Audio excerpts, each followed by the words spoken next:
रायना बचपन से ही खूब सुंदर थी। उसके लंबे लंबे घुघराले बाल से हमेशा उसका चेहरा ढका रहता। अरे भूत भी बनकर घूमती रहती है, चल तेरे बाल कटवा दूं। अच्छा, क्यों भला? स्कूल में तो सारा वक्त बांधकर घूमना पड़ता था। अब तो मैं कॉलेज जाऊंगी और बाल खोल कर घूमूंगी। हाँ। अरे ये बाल देख रही है, ऐसे लगता है जैसे मधुमक्खी का छत्ता। खैर, घने घने घुंघराले बालों से रायना सुंदर तो लगती, लेकिन उसे संभालना उसके लिए बड़ा काम था। माँ, अरे माँ, शैम्पू खत्म हो गया है। इस बार वो वाला लाना ना, जो घुंघराले बालों को और बाउंसी बनाता है। माँ ले आना, हाँ जरूर से। कल मेरा कॉलेज का पहला दिन है, मैं चाहती हूँ सब मुझे देखकर जले। अगले दिन रायना कॉलेज पहुँचती है, जहाँ एक लड़का उसे छेड़ते हुए कहता है, अरे लगता है चाउमीन में सोया सॉस कुछ ज्यादा ही गिर गया। अरे मुझे तो चेहरा दिख ही नहीं रहा। लड़कियां भी रायना का मजाक उड़ाती है। अरे यार, ये कंगना की कॉपी करके कौन आया है? लोकल कंगना और कौन? रायना को सभी पर गुस्सा आता है, लेकिन वो कुछ नहीं कहती। स्कूल में तो बाल बंधे ही रहते थे, लेकिन कॉलेज में रायना एक लड़की से कहती है, हाय, मेरा नाम रायना है, मुझे आर्ट्स डिपार्टमेंट में जाना है। कहाँ से है रास्ता? अपने बाल हटा कर देखो, सामने ही बोर्ड लगा है। रायना को कॉलेज में भी दोस्त बनाने में दिक्कत आ रही थी। वो रोते रोते घर आ जाती है। माँ, मैं क्या करूं? आज तो सारा दिन लोगों ने न जाने क्या क्या बोलकर मेरा मजाक ही बना कर रख दिया। माँ प्लीज कुछ करो ना मेरे बालों का। मैंने तो पहले ही कहा था कटा दे, पर तू। अरे कटाने से क्या होगा, उल्टा जो थोड़े बांध कर ये इन्हें समेट सकती है ना, वो भी नहीं कर पाएगी। तो क्या मेरी कोई दोस्त नहीं बनेगी कॉलेज में, या मैं हमेशा लोगों के मजाक का ही शिकार होती रहूंगी? रायना जोर जोर से रोने लगती है। तभी उसका छोटा भाई आ जाता है और रायना के बालों के बीच एक पेंसिल छुपा देता है। तभी उसका दोस्त भी पीछे से आ जाता है। अरे ढूंढो ढूंढो, कहाँ है पेंसिल? मैं नहीं बताऊंगा। दोस्त काफी कोशिश करता है, लेकिन उसे पेंसिल नहीं मिलती। वो वहाँ से चला जाता है। थैंक्स दी, आज आपके बालों ने तो मुझे बचा ही लिया। अच्छा, बहुत दिनों के बाद बालों को लेकर कुछ अच्छा सुनने को मिला। मुझे भी पहले लगता था कि मेरे बाल सबसे सुंदर है, लेकिन अब पता चला। अरे क्या पता चला, क्या हो गया? देख, किसी भी चीज के ना दो पहलू होते हैं, या तो तुम बालों से ही लोगों का मन जीतो, या फिर रोती रहो। अब ऐसे घने बाल तो तुम्हें भगवान ने दिए हैं।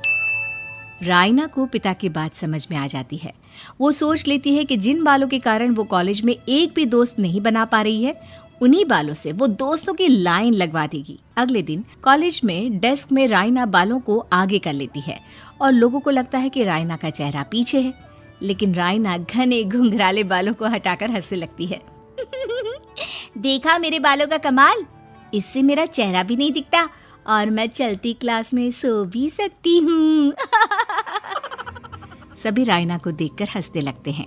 क्लास में परीक्षा चल रही होती है, तो रायना अपने बालों में चीटिंग के पेपर छुपा छुपा कर आसपास के बच्चों की मदद भी कर देती है, जिसके बाद से तो रायना क्लास की हीरोइन बन जाती है। वाह रायना, तेरे बाल तो बहुत कमाल के हैं। मैं तो इन्हीं के कारण पास हो गई। और पता है, मैं तो अपने काम का सामान रायना के बालों के बीच में ही फंसा देती हूँ। जैसे जैसे काम होता है वैसे वैसे इस्तेमाल करती हूँ। अब तो क्लास में हर कोई रायना के साथ बैठने की जिद करता।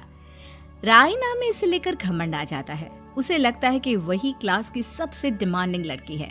फिर एक दिन, मैं इस कॉलेज में नई नई आई हूँ, क्या आप मेरी दोस्त बनेंगी? मैं? ओह सॉरी, मैं इस क्लास की सबसे डिमांडिंग लड़की हूँ। हर कोई मेरे साथ ही रहना चाहता है। एक काम करो ना, वो पीछे की सीट दिख रही है, जाओ जाकर वहीं बैठ जाओ। लड़की को रायना की बात बहुत बुरी लगती है, लेकिन वो करती भी तो क्या, जाकर चुपचाप पीछे की सीट पर बैठ जाती है। तो आज का लेसन सबने याद किया है ना बराबर से? जितनी भी चीटिंग करने वाली लड़कियां थी, वो रायना के पीछे जाकर बैठ जाती है और जोर से चिल्लाती है, जी मैम, सब कुछ याद है, कहीं से भी पूछ लो, हम तो मास्टर हैं मास्टर। क्यों? ये बोलकर वो रायना के कंधे पर हाथ रख देती हैं। रायना भी खुश होती है कि कॉलेज की सबसे स्मार्ट लड़कियों का ग्रुप उसका दोस्त है। पीछे बैठी वो लड़की देखती है कि कैसे मैडम के सवाल लड़कियां रायना के सर को देखकर दे रही है। शाबाश, मुझे खुशी है कि तुम लोग इतनी अच्छी पढ़ाई करने लगी हो। मैं प्रिंसिपल से कहकर तुम लोगों की स्कॉलरशिप की बात करूंगी, जिससे तुम लोगों के माता पिता का पैसा जो फीस में लग रहा है वो बच जाए। सभी लड़कियां खुश हो जाती हैं। टीचर के जाने के बाद एक लड़की कहती है, गर्ल्स, अब हम लोग ना सिर्फ सबसे स्मार्ट बल्कि सबसे इंटेलिजेंट भी हो गए हैं। इसी बात पर आने वाले संडे को मेरे घर पर पार्टी, सबको आना है, ओके? सभी लड़कियां पार्टी के लिए एक्साइटेड हो जाती हैं। रायना भी। माँ, मेरे कॉलेज की सबसे स्मार्ट लड़की ने पार्टी रखी है संडे को। मैं भी वहाँ सबसे अच्छी दिखना चाहती हूँ, लेकिन ये बाल।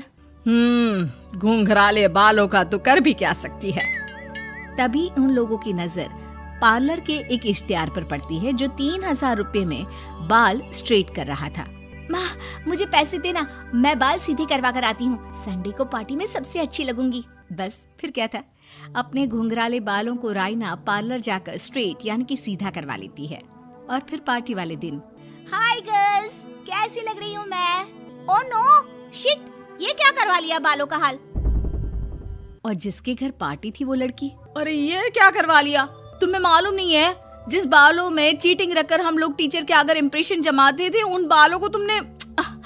अरे हमें तो स्कॉलरशिप भी मिलने वाला था, अब तुमने बाल सीधे करवा लिए, अब तुम हम लोगों के लिए किसी काम की नहीं हो।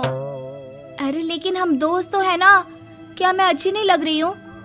हमें तेरे अच्छे और बुरे लगने की कोई जरूरत नहीं है। हम लोगों को तेरे बालों से फायदा था, अब वो नहीं है तो हम तेरे दोस्त भी नहीं है। जा जाकर बाल वापस घुंघराले करके आ, तभी तो हम लोगों की दोस्त बन सकती है। रायना रोते रोते घर आती है और माँ को सारी बात बता देती है। माँ, ला पैसे दे, मैं बाजार जाकर बाल ठीक करा के आती हूँ। लेकिन माँ, मुझे ये बाल बहुत अच्छे लग रहे हैं, काश ये बाल मैं पहले ही सीधे करवा लेती। देख बेटा, पैसे तो मैं तुझे दे दूं, लेकिन वैसे बाल करके तू फिर ऐसे दोस्त बनाएगी जो तेरे साथ मतलब के लिए जुड़े हैं। लेकिन इन बालों में तू ऐसे दोस्त बनाएगी जो तेरे साथ जीवन भर का साथ निभाएंगे। रायना को माँ की बात समझ में आ जाती है।